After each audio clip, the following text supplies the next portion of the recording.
时隔3年，澳门烟花比赛汇演终于来了，5天烟花盛宴，10个国家和地区队伍参加。澳门烟花的最佳观赏位，卡特我几乎跑断腿，终于帮你们整理好了，记得先点赞收藏吧。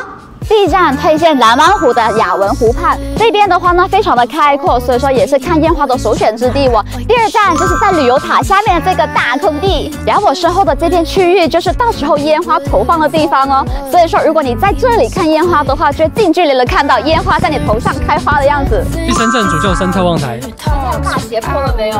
哇，看这烟花好难哦。这里除了可以打卡主教山教堂，还是个不错的烟花观景台哦。第4站澳门科学馆，背后的场地视野开阔，也是看烟花的好地方。再走远点，来到轻轨海洋站。但在海滨休息区也是一个看烟花的好地方哦。走10来分钟就可以来到这个亮位啦，后面就是旅游塔了哦。整条路的视野都很开阔，随处抬头都能看到烟花哦。如果没办法来澳门，在珠海也可以看到烟花哦。想要烟花地图的，后台私信我吧。